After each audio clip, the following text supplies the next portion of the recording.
ሰላም ጤና ይስጥልን ውድ የቻናላችን ተከታታዮች የፕሮግራማችን ቤተሰቦች ይህ አብዲራዋ ቲዩብ ነው።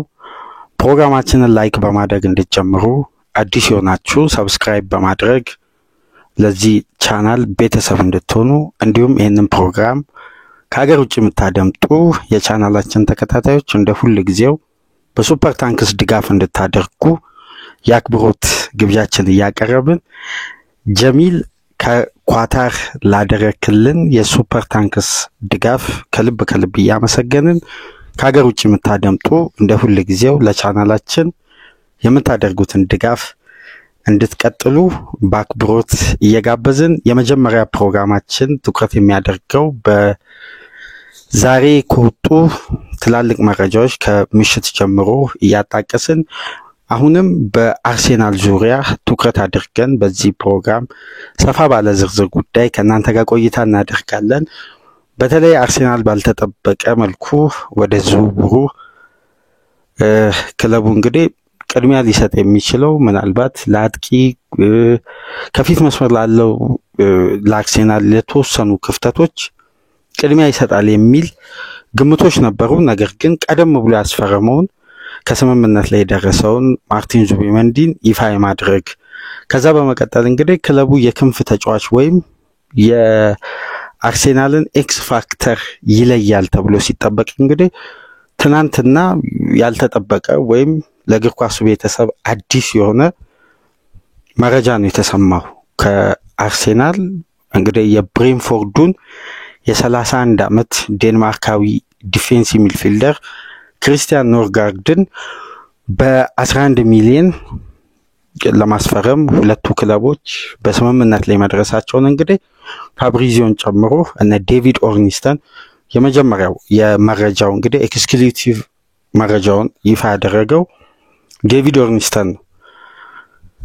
ከዛም በኋላ እንግዲህ አርሴናል በተጫዋቹና በክለቡ ዙሪያ የተወሰኑ ድርድሮችን እያደረገ እንደሆነ ቀን ላይ ሰማን። በትንሽ ሰዓት ልዩነት ነው ድርድሮች ሁሉ ወደ ፋይናል ስቴጅ ደርሰው ክለብ ከክለብ ጋር የሚያደርጉት ድርድር የተጠናቀቀው። ከዛም በኋላ እንግዲህ ዝርዝር ጉዳዮች በክሪስቲያን ኖርጋርድ ወደ አርሴናል ማምጣትና ተጫዋቹ ማንን ተክቶ እንደሚመጣ ዝውውሩ እንዴት እንደተካሄደ ዘጌት ብሎ ደግሞ በታይምስ ስፖርት ስለ ዝውውሩ ሂደት ይፋ ሆኗል። ቴሌግራፍም የራሱ መረጃ ይዞታል። አብዛኛው የእንግሊዝ ሚዲያ ትኩረት ያደረገው እንግዲህ የክሪስቲያን ኖርጋርድ ወደ አርሴናል መዘዋወር በእጅጉ አስገራሚ እንደሆነና ያልተጠበቀ የዝውውር አይነት እንደሆነ ነው መረጃዎች በአጠቃላይ የሚያሳዩት። ከዚህም ጋር እንግዲህ ጎን ለጎን የኬፓ አሪዛባላጋም ዝውውር መጠናቀቁ ተሰምቷል። አርሴናል በአጠቃላይ ለሁለቱ ተጫዋቾች 16 ሚሊዮን ፓውንድ ገደማ ያወጣል ተብሎ ይጠበቃል። በቀጣይ ቀናት ሁለቱ ተጫዋቾች ወደ አርሴናል መጥተው የሕክምና ምርመራቸውን ያደርጋሉ። አርሴናል እንግዲህ በአንዴ የሶስት ተጫዋቾችን ዝውውር ይፋ ያደርጋል።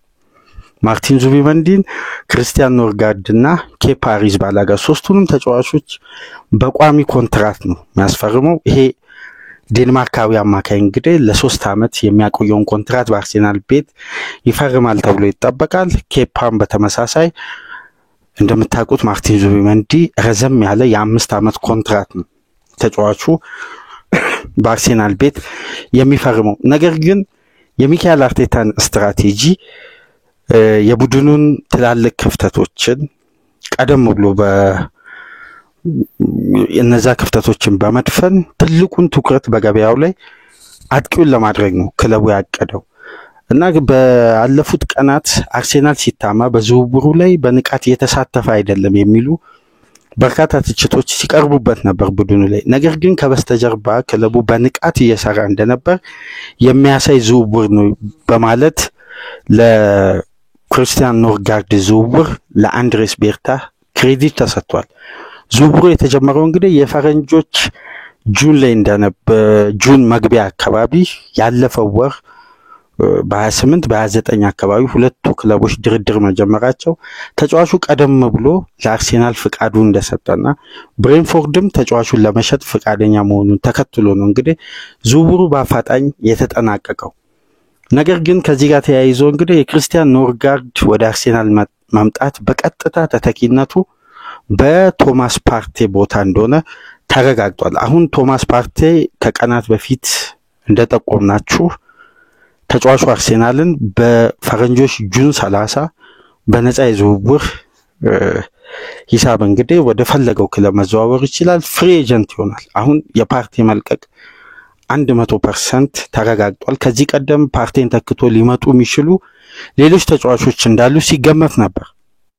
ሉቺ አጉሜም ከሲቪያ ሊመጣ ይችላል የሚል ሩመርሶች ነበሩ። ነገር ግን አሁን ሚካኤል አርቴታ በዳታ አናሊሲስ በተቀናጀ ሁኔታ ከተለያዩ ተጫዋቾች ጋር ቡድኑ ቀጥተኛ ግንኙነት አድርጎ ምልመላ አድርጎ እንግዲህ የፓርቴ ተተኪ ማን ይሆናል፣ በተለይ በስኳድ ውስጥ በቀጥታ በወጣው ተጫዋች ፖዚሽን ላይ ሌላ ተጫዋች መተካት። ነገር ግን የሚተካው ተጫዋች ከወጣው ተጫዋች ጋር ያለው አስተዋጽኦ ምን አይነት ነው የሚለውን ደግሞ አይተው ነው ለፓርቴ ትክክለኛው ተተኪ አርሴናሎች ያመኑበት ተጫዋች ኖርጋርድ ሆኗል። ነገር ግን እንዴት ኖርጋርድ ሊመረጥ ቻለ? ይሄ ተጫዋችና ፓርቴ መካከል ስላለው የአርሴናል መልማዮች ያጠኑት ዳታ እንግዲህ በቢቢሲ አማካኝነት ይፋ ሆኗል። ይሄ የስካውት ሪፖርት እንግዲህ አንዳንዴ ክለቦች ያን ተጫዋች ካስፈረሙ በኋላ የጥራት የኳሊቲ በትልቅ ስታንዳርድ ማገልገል የተለያዩ ነጥቦች ይነሳሉ። ነገር ግን ከበስተጀርባ የተጫዋቹን አገልግሎትና በአርሴናል ቤት ከለቀቀው ተጫዋች የተሻለ ምን ሊጨምር ይችላል ሚሊዮን የሚያጠኑበትን መንገድ ይፋ ያደርጋሉ።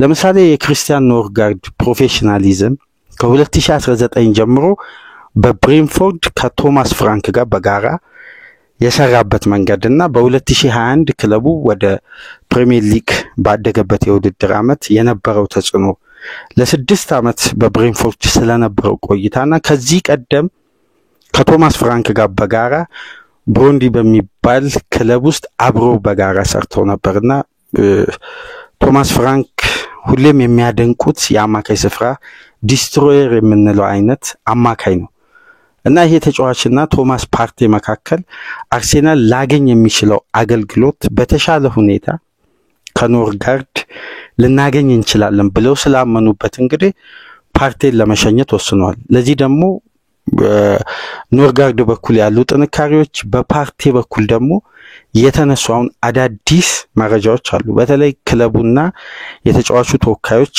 ባደረጉት ድርድር አሁን ላይ ከሚያገኘው ደሞዝ ከፍተኛ ደሞዝ መጠየቁ፣ ሁለተኛ ደግሞ ተጫዋቹ ረዘም ያለ ኮንትራት ዋስትና ያለውን ኮንትራት ይፈልጋል። አርሴናል ደግሞ ይሄን ለማድረግ የክለቡን ፖሊሲ እንዲሁም በፓርቴ ላይ ያላቸው እምነት ከዚህ በዘለለ እንግዲህ እድሜው በገፋ ቁጥር ይሄን ብቃት ይደግማል ብለው ስላላመኑ ተጫዋቹን ለመሸኘት ወስነዋል እና አንዳንድ ቁጥሮች እንደሚያሳዩት ከሆነ ፓርቴ ካለፉት ጊዜያት በተሻለ ሁኔታ ለአርሴናል ማገልገል የቻለበትም የውድድር ዓመት ነው። የተጠናቀቀው የውድድር ዓመት በፕሪሚየር ሊጉ ብቻ ወደ 35 ጨዋታ ገደማ መጫወት ችሏል። በአጠቃላይ ለአርሴናል 167 ጨዋታዎችን አድርጎ 130 የፕሪሚየር ሊግ ጨዋታዎችን በቀዩ ማሊያ ማድረግ ችሎ እንግዲህ 118ቱን በቋሚነት ጀምሮ ነው ፓርቴ አርሴናልን በጁን 30 የሚለቀው።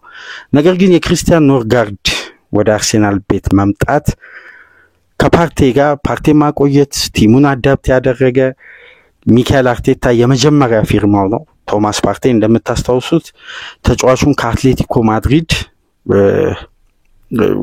በወቅቱ ኦክቶበር ወር ላይ ነው 2020 ተጫዋቹ ስምምነት የፈጸመውና በ45 ሚሊዮን ፓውንድ ወደ አርሴናል የተቀላቀለው። ይሄ ተጫዋች እንግዲህ የ4 ዓመት ተከታታይ የውድድር ዓመት በአርሴናል ቤት ቆይታው በእንዲህ መልኩ ተጠናቋል። ነገር ግን ኖርጋርድና ፓርቴ መካከል ያለው እድሜ ብዙ ልዩነት የለውም። ጥራትና ኳሊቲን ስታንዳርድን በተለያየ ሁኔታ ከተመለከትን ፓርቴ ረጅም ጊዜ የአርቴታን ሲስተም ትረስት ዘ ፕሮሰስ እስከሚጠናቀቅበት ድረስ በቡድን ውስጥ የነበረ ተለዋዋጭ ሲስተሞችን ቶሎ አዳፕት ያደረገ ከቡድኑ ጋር አብሮ በጋራ መቆየት የቻለ ነው። ኖርጋርድ ደግሞ በፕሪሚየር ሊጉ ከፍተኛ ጉልበትና ፍጥነት የቀላቀለ ቡድን ውስጥ የሰነበተ ነው። ስለዚህ አርቴታ በአብዛኛው ትኩረት የሚያደርገው ኦፍ ዘ ቦል ባሉ ጉዳዮች ነው። ከኳስ ውጪ ባሉ እንቅስቃሴዎች የወርክ ሬት ጉዳዮች ላይ በደንብ ትኩረት ይሰጣል። በዚህ ደግሞ የክሪስቲያን ኖርጋርድ ቁጥሮች ከቶማስ ፓርቴ ተሽለው እናገኛለን። አሁን የአርቴታ እምነት በላቀ ደረጃ ሊያገለግለው የሚችል የስኳድ ተጫዋች ነው የፈለገው። በቀጥታ በፖዚሽን ላይ መተካት ሳይሆን የስኳዱን ክፍተት ወዲያው የሚሞላ ፓርቴ ለቀቀ፣ በፓርቴ ቦታ ተተክቶ የሚመጣ ተጫዋች ነበር በገበያ ላይ ሲፈልግ የነበረው። ለዚህም እንግዲህ አንዳንድ ቁጥሮች የሚነግሩን እውነታዎች አሉ በሁለቱ ተጫዋቾች መካከል። ነገር ግን እዚህ ጋር ክሪስቲያን ኖርጋርድ ይሄን ብቃቱን በ31 አመቱ ፓርቴ 32 አመቱ ነው፣ ኖርጋርድ 31 በዚህ እድሜ መጥቶ አርሴናል ቤት ይሄን ብቃቱን ይደግማል የሚለውን ቀጣይ የውድድር አመት ምንመለከት ይሆናል። ነገር ግን ተጫዋቹና ፓርቴ መካከል የቀረበው ለንጽጽር ቁጥራዊ መረጃዎች አንዳንድ እውነታ ለአርሴናሉ አዲስ ፈራሚ ሊሆን የሕክምና ምርመራውን ቀን የሚጠባበቀው ሁለቱ ክለቦች ከስምምነት ላይ መድረሳቸውን እንግዲህ ተረጋግጧል። ዴቪድ ኦርኒስተንም ፋብሪዚዮም ሂሪዊጎ ብሏል። ዴቪድ ኦርኒስተን ሁለቱ ክለቦች መስማማታቸውን ከሰዓታት በኋላ ወዲያው መረጃውን እንዳጋራ ነው ያረጋገጠው። በሁለቱም የዝውውር ኤክስፐርቶች ተዘግቧል።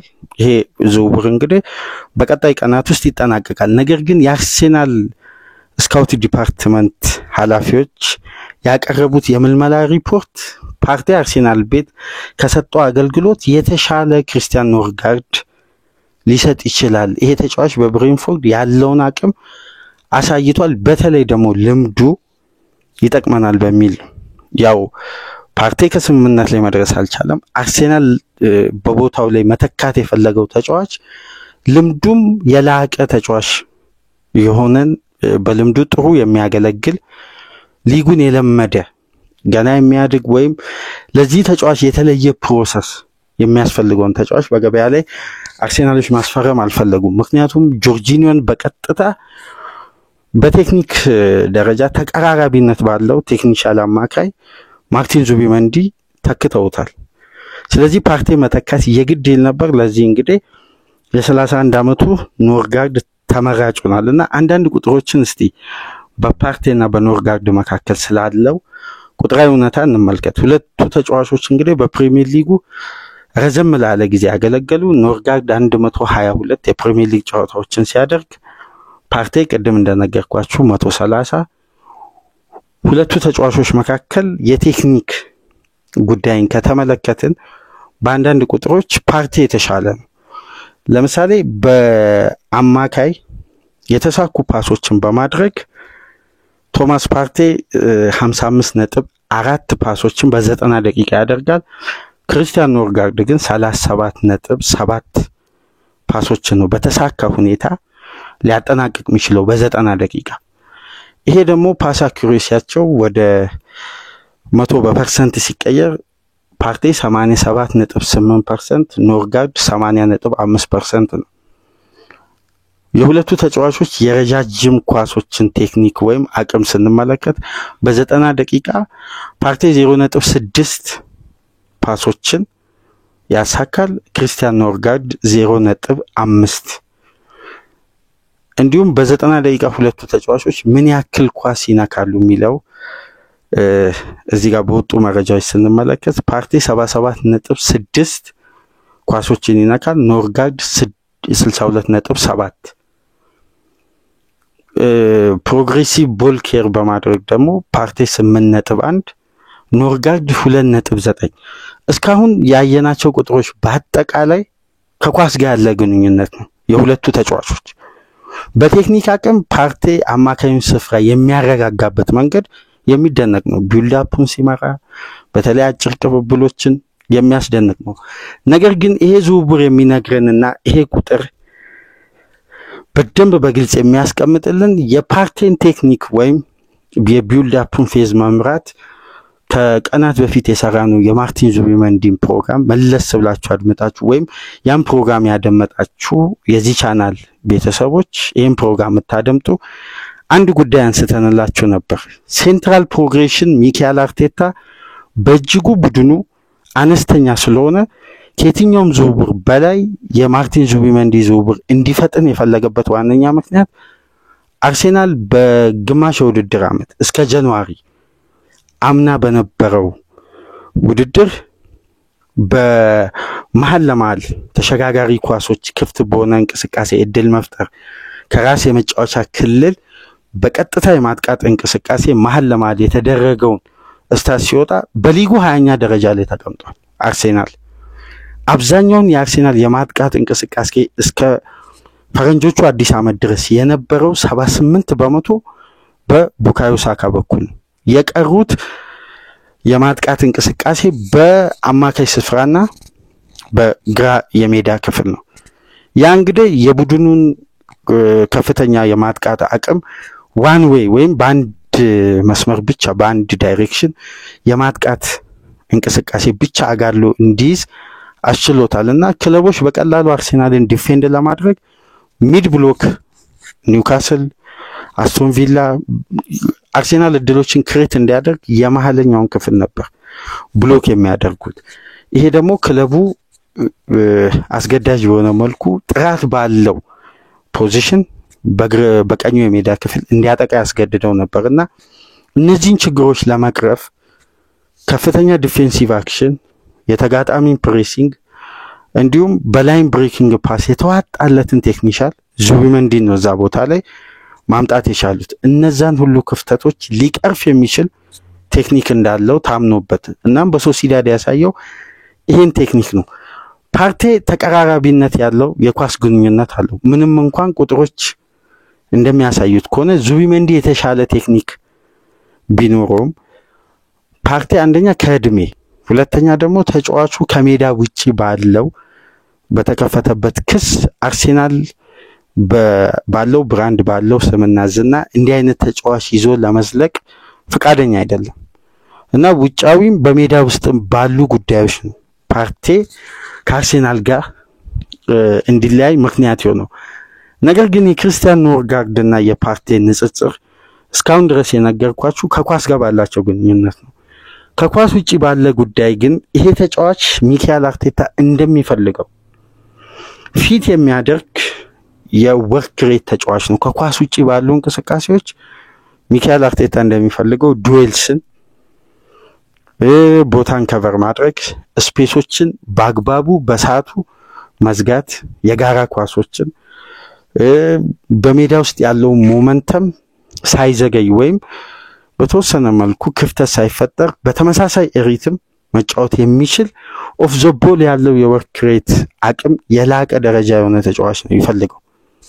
ለዚህ ደግሞ ፖሴሽኖችን በማሸነፍ በ90 ደቂቃ ለምሳሌ ቶማስ ፓርቴ 6.7 ነው ሊያሸንፍ የሚችለው። ክሪስቲያን ኖርጋርድ ግን 8.1 ነው። አሁን ይሄ የዲፌንሲቭ አክሽን አንዱ ቁጥር ነው።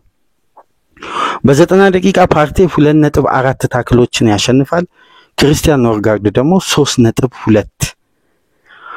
በ90 ደቂቃ ኳሶችን ኢንተርሰፕት በማድረግ ፓርቴ 1.1 ታክሎችን ኳሶችን ኢንተርሰፕት ሊያደርግ ይችላል። ኖርጋርድ ግን 2.7። ስለዚህ ይሄ ተጫዋች የተፈለገበት ትልቁ አቅም አርሴናልን በመከላከሉ በኩል የአማካዩን ስፍራ ጠንከር ለማድረግ የሌሎች ተጫዋቾችን ሎድ ለመቀነስ ክለቡ ጌም ማኔጅመንት ሎድ ማኔጅመንት መጠቀም ሲፈልግ ተቀይሮ ገብቶ ቀሪ ደቂቃዎችን ማረጋጋት የሚችል ወይም ከተጋጣሚ የሚመጣውን ጫና ክለቡ በደንብ እንዲቋቋምና ለተከላካዩ ሽፋን እንዲሰጥ ፓርቴ ከኳስ ጋር ባለው ግንኙነት የተሻለ ነው። ግን አርቴታ ደግሞ የፓርቴን ቴክኒክ የጆርጂኒዮን ቴክኒክ በዙቢመንዲ ተክቻለሁ ብሎ ስላመነ የፓርቴን ፖዚሽን ግን ከኳስ ውጪ ባሉ ከፍተኛ የወርክ ሬት ስራዎች ላይ ደግሞ ውጤታማ የሆነውን ሊጉን የለመደ ለምሳሌ የክርስቲያን ኖርጋርድ አንዳንድ ቁጥሮች ከ2021 ጀምሮ በፕሪሚየር ሊግ ከየትኛውም ተጫዋች በላይ 213 ኢንተርሴፕሽኖችን ያደረገ ብቸኛ ተጫዋች፣ ኳሶችን ያቋረጠ፣ የማጥቃት እንቅስቃሴዎችን በማቋረጥ የተጋጣሚን ፍሎ ኢንተርሴፕት በማድረግ የተዋጣለት አማካይ ነው። በፕሪሚየር ሊጉ እንግዲህ ሌላኛው ሁለተኛ ተጫዋች ነው። 844 ቦል ሪከቨሪ ያደረገ፣ የተነጠቁ ኳሶችን በፍጥነት ክለቡ መልሶ እንዲነጥቅ በቀጥታ ተሳታፊ በመሆን ሁለተኛ ተጫዋች ነው። ለምሳሌ በተጠናቀቀው የውድድር ዓመት በሊጉ ከፍተኛ ኢንተርሴፕሽን ያደረገ ተጫዋች ራያን ግራቨንበርክ ነው። ከሱ በመቀጠል ክሪስቲያን ኖርጋርድ ነው። በፕሪሚየር ሊጉ እንኳን አምና ሁለተኛው ነው ማጠናቀቅ የቻለው። እንዲሁም ከ2021 አንስቶ በሊጉ 198 ታክሎችን በማሸነፍ ሶስተኛ ደረጃ ላይ ነው የተቀመጠው። ስለዚህ ይሄ ተጫዋች የዲፌንሲቭ አክሽኑ አርሴናል ከፓርቴ በቀጥታ ያላገኘውን አቅም አገኛለሁ ብሎ ሚካኤል አርቴታ ያመነበት ዝውውር ነው። ስለዚህ ክሪስቲያን ኖርጋርድን የአርሴናል ስካውት ዲፓርትመንት ኃላፊዎች ከፓርቴ ጋር ከኳስ ጋር ባለው ግንኙነት ፓርቴ የተሻለ ቢሆንም ክለቡ ያን የኳስ ቴክኒክ በተሻለ እድሜ በተሻለ ብቃት ያውም የተጋጣሚ ዲፌንሲቭ አክሽንን መስበር በሚችል ቴክኒክ የኳስ ቴክኒክ የላቀ ደረጃ ያለውን ዙቢመንዲን በፕራይም ታይም አስፈርሟል። ይፋ ማድረግ ጉዳይ ነው።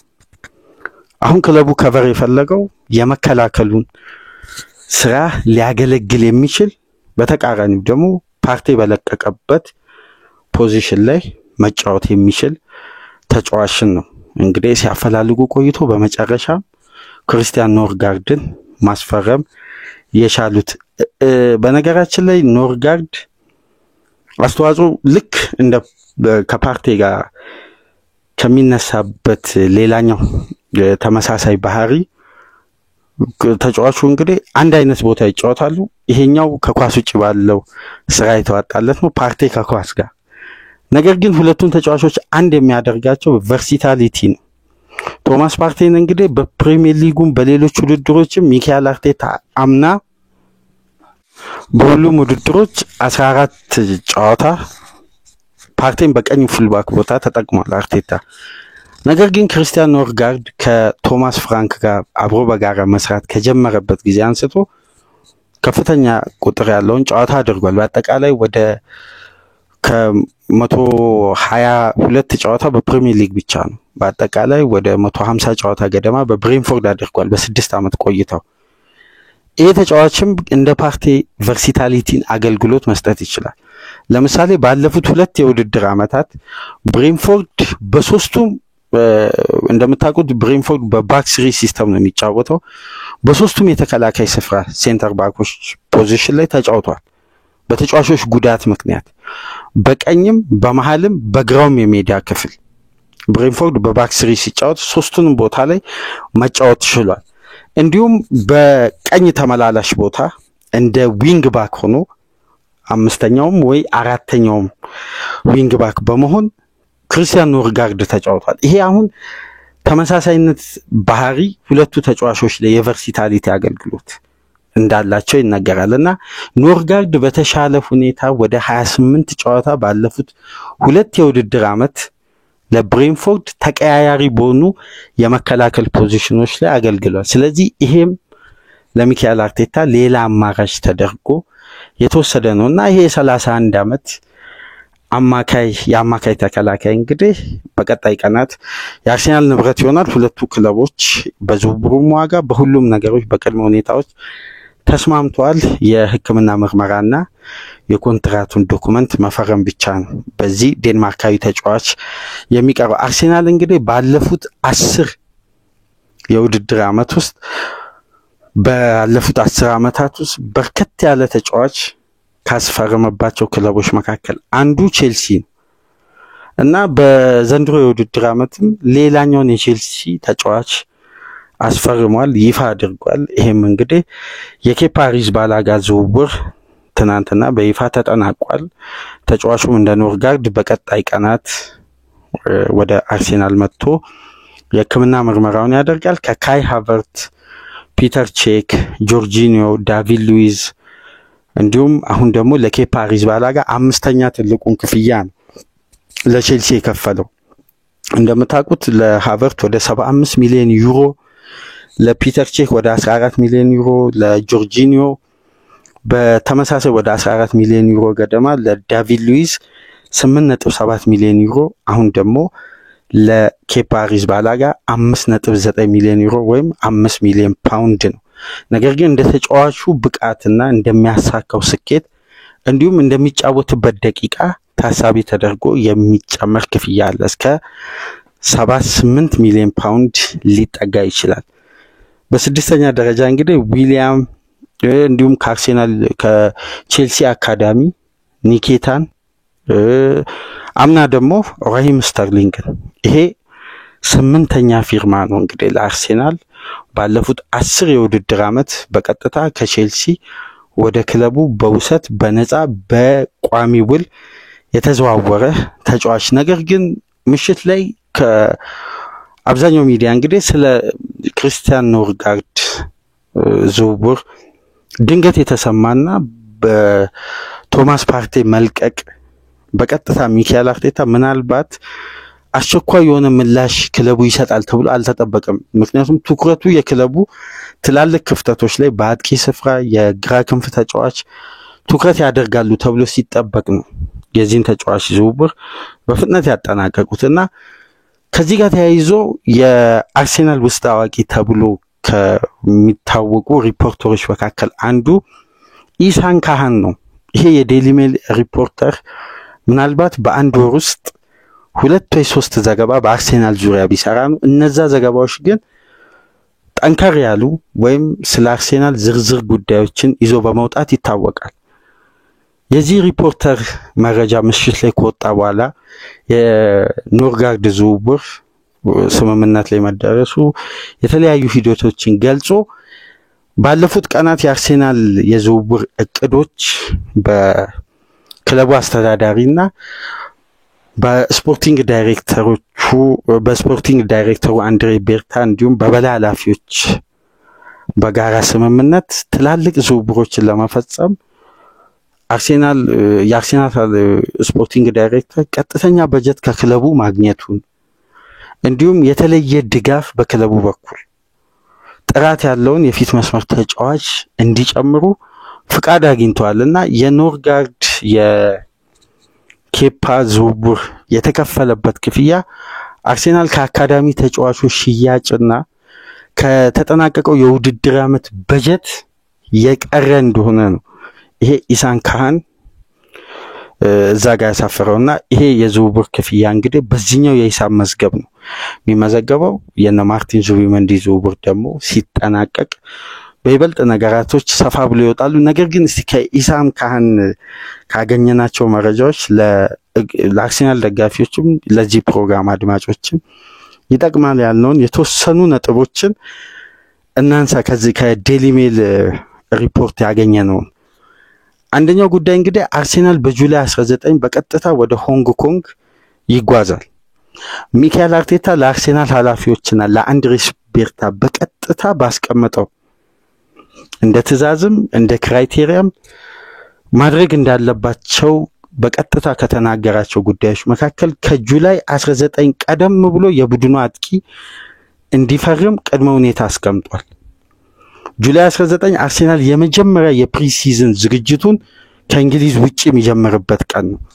ቀደም ብሎ ነው በለንደን ዝግጅቱ የሚጀምረው። ነገር ግን ከእንግሊዝ ውጪ እንግዲህ ለፕሮሞሽን ለተለያዩ ገቢዎች እንዲሁም ቡድኑ ቅድመ ዝግጅት እንዲያደርግ ከሚጓዙበት በመላው ዓለም ትላልቅ ጉዞዎች ይኖራሉ። ወደ አሜሪካም ወደ ኤዥያ ከሚያደርጉ ጉዞ የመጀመሪያው ሆንግ ኮንግ ነው። እዚህ ዘገባ ላይ ከተመለከትኩት ጉዳዮች መካከል የለንደን ደርቢም ጨዋታ አለ እዛ የሚደረግ። ቀደም ብለው እንግዲህ አጥቂ እንዲያስፈርሙ ከጁላይ 19 በፊት ሚካኤል አርቴታ ለአርሴናል ኃላፊዎች አሳውቋል እና ይሄ ጉዳይ ከበስተጀርባ ግራውንድ ወርኩ በፍጥነት እየተሰራ ነው የሚገኘው። እስካሁን ድረስ ባለው ሁኔታ እንግዲህ ሼሽኮ ይምጣ ጊሪኬስ ይምጣ የተለየ ነገር የለም። ነገር ግን ያሉ ዘገባዎች ወይም በነበሩበት ሁኔታ ነው እያንዳንዱ ጉዳይ የቀጠለው። እስካሁን ድረስ ባለው ደግሞ አርሴናል የተሻለ አድቫንስ ድርድር እያደረገ የሚገኘው ከቤንጃሚን ሼሽኮ ጋር ነው። አንድ ጉዳይ ግን በኤክስ ገጽ ይፋ ሆኖ ነበር። ይህንንም ፖስት እንግዲህ እነ ፋብሪዚዮም እያጋሩት ነው የሚገኘው።